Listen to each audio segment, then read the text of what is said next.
7, capaz de disciplinar o próprio corpo. Escrevendo aos crentes de Corinto, declarou Paulo: tudo faço por causa do Evangelho, com o fim de me tornar cooperador com ele.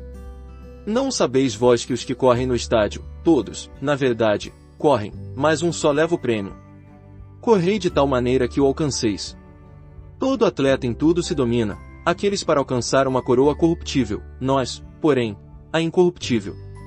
Assim corro também eu, não sem meta, assim luto, não como desferindo golpes no ar.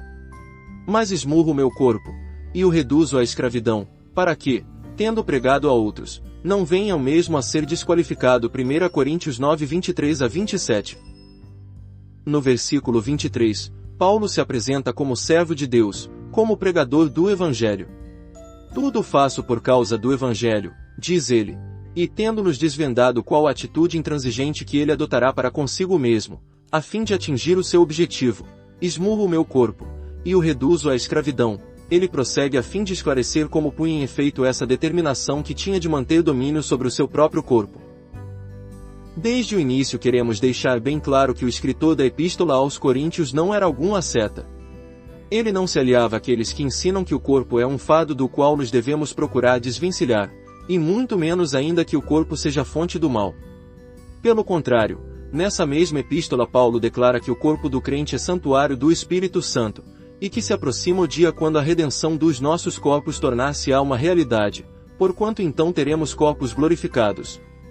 Nenhum traço de ascetismo deve macular o conceito cristão de esmurrar o próprio corpo.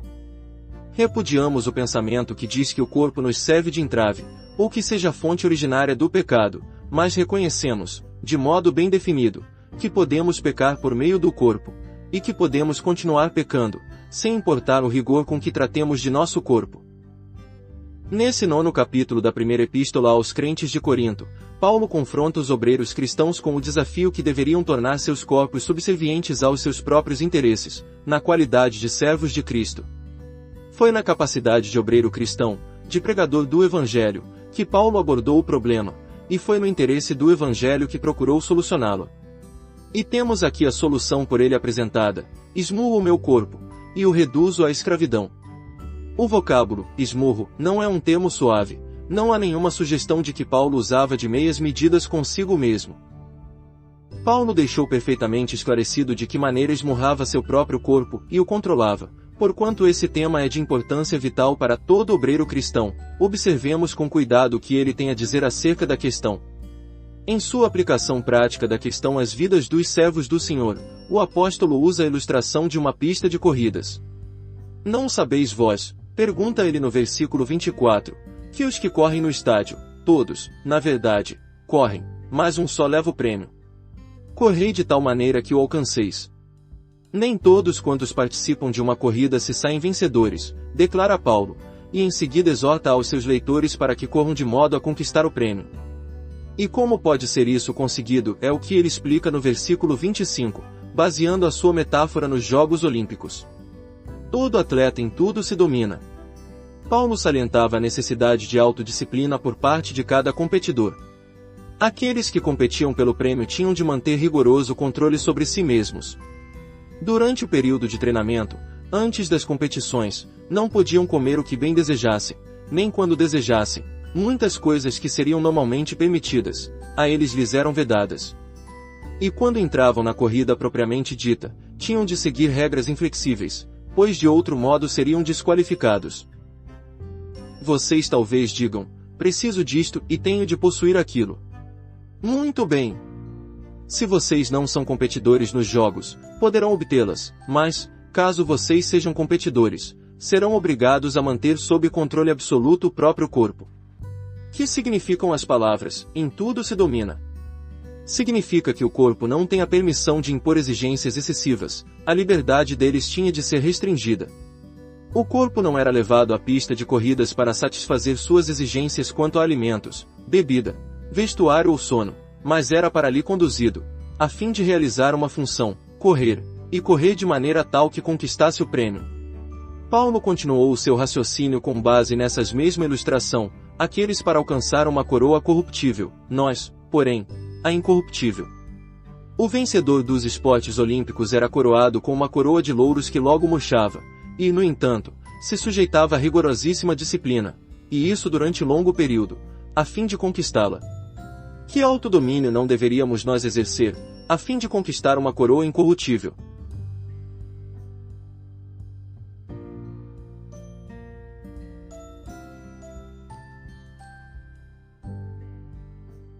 Assim corro também eu, não sem meta, assim luto, não como desferindo golpes no ar, declara Paulo, dando prosseguimento ao seu tema. Ele não se sujeitava a tão rigorosa disciplina em troca de nada, mas tinha um objetivo claro em vista, corria diretamente para o alvo.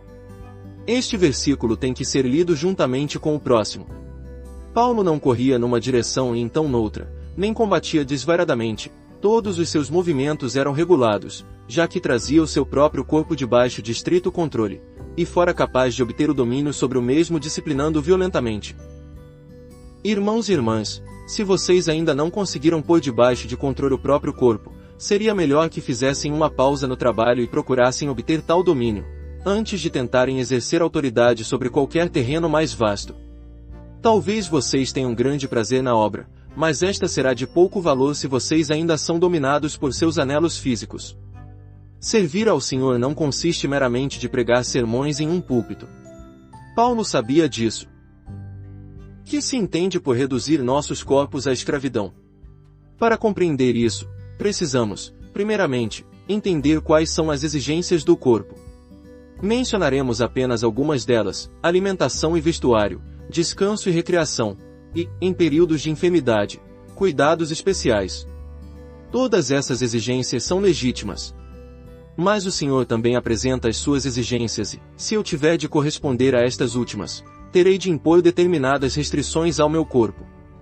Quando o trabalho impõe esforços especiais ao arcabouço físico, este será capaz de suportar a tensão se houver sido constantemente disciplinado, mas, se seus anelos tiverem recebido normalmente a permissão de governar, estará fora de forma quando um serviço árduo lhe for exigido.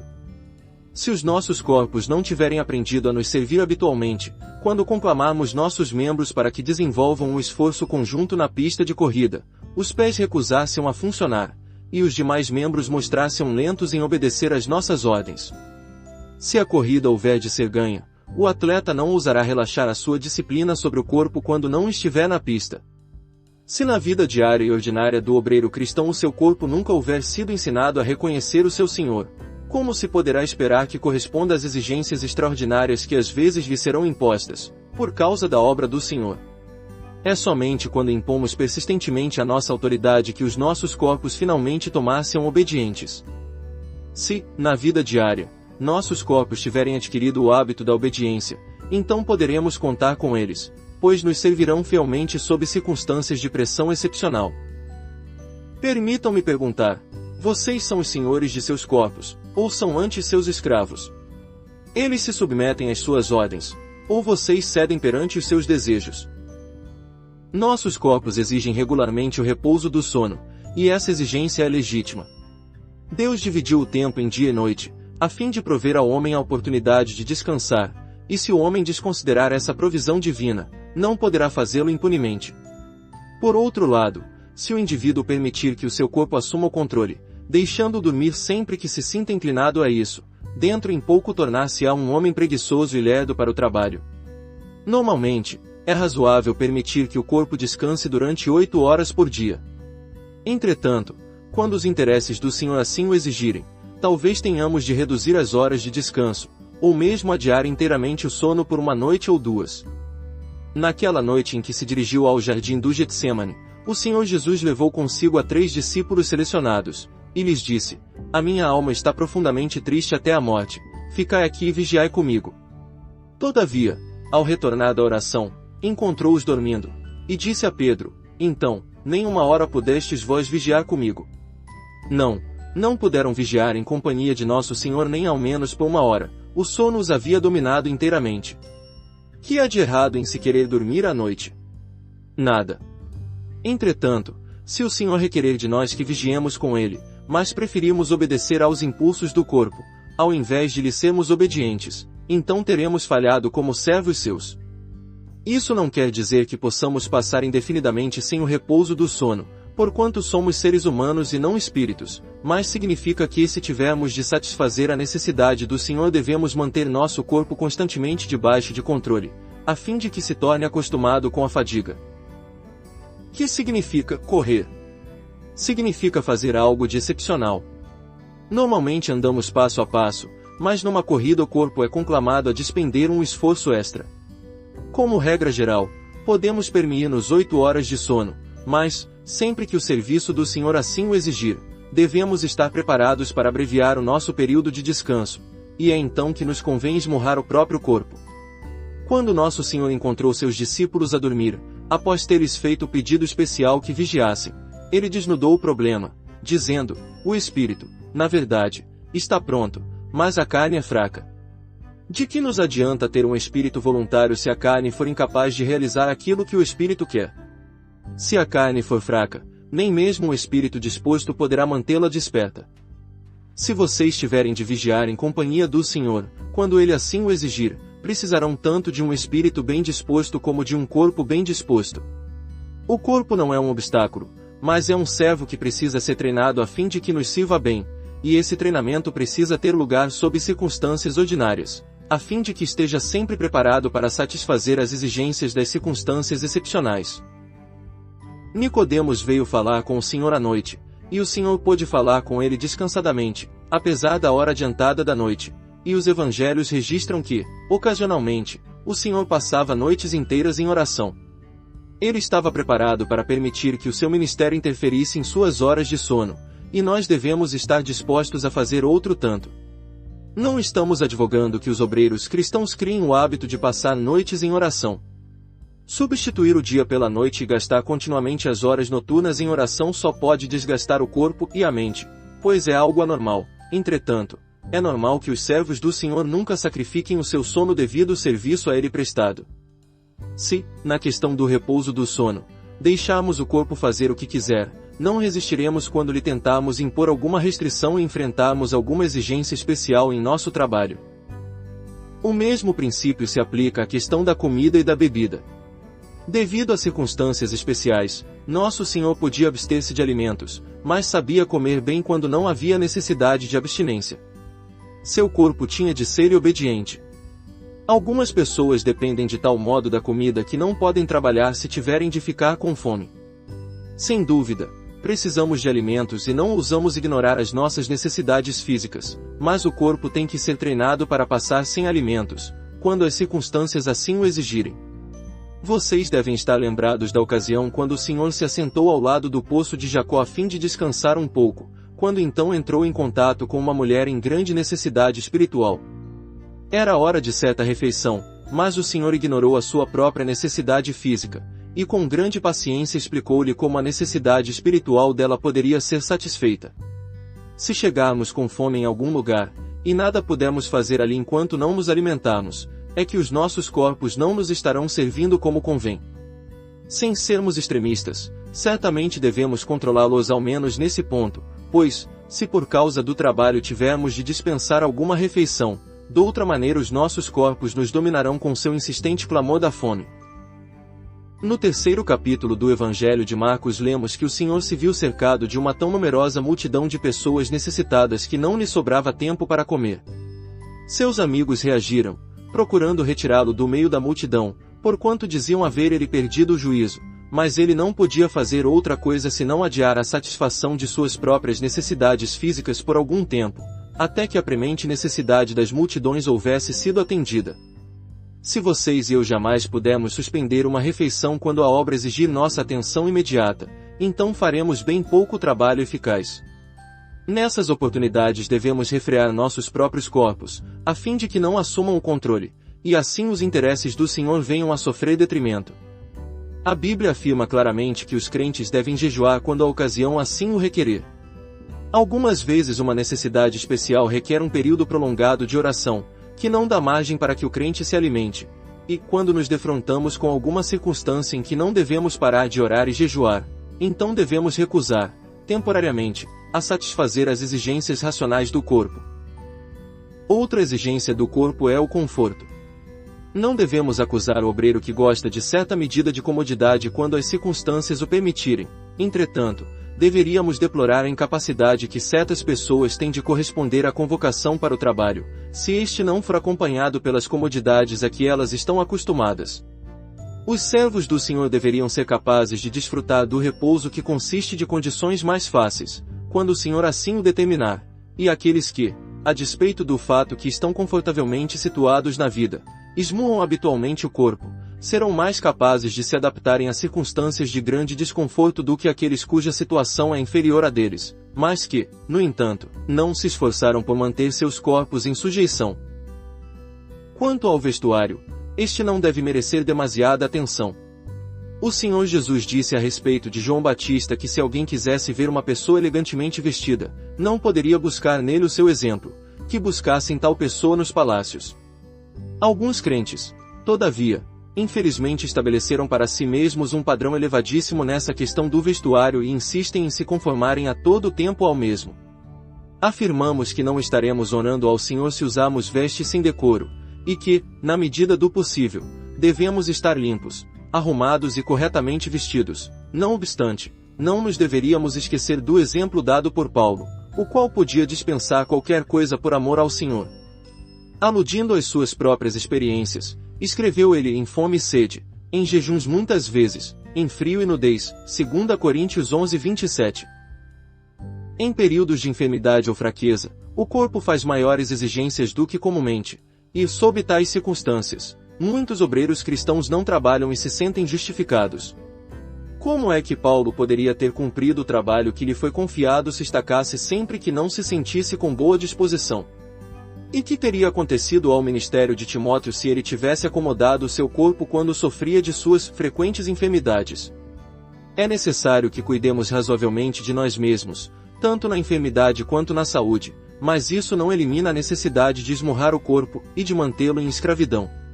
Até mesmo em períodos de enfermidade e dor intensas, se o Senhor assim ordenar, poderemos recusar ouvir a todos os clamores físicos e ser-lhe obedientes. Se quisermos ser úteis nas mãos do Senhor, é imperativo que obtenhamos completo domínio sobre estes nossos corpos. Esse princípio deve ser aplicado aos desejos sexuais, como também a todos os demais impulsos físicos. Se somos servos de Cristo, então o seu serviço deve receber prioridade acima de tudo mais. Em 1 Coríntios 4:11-13, diz Paulo, até a presente hora sofremos fome, e sede, e nudez, e somos esbofeteados, e não temos morada certa, e nos afadigamos, trabalhando com as nossas próprias mãos. Quando somos injuriados, bendizemos, quando perseguidos, suportamos, quando caluniados, procuramos conciliação, até agora temos chegado a ser considerados lixo do mundo, escória de todos. É óbvio que os múltiplos sofrimentos de Paulo na carne não se confinaram a um período isolado de sua vida, e que coisa alguma jamais teve permissão de impedir seu serviço ao Senhor.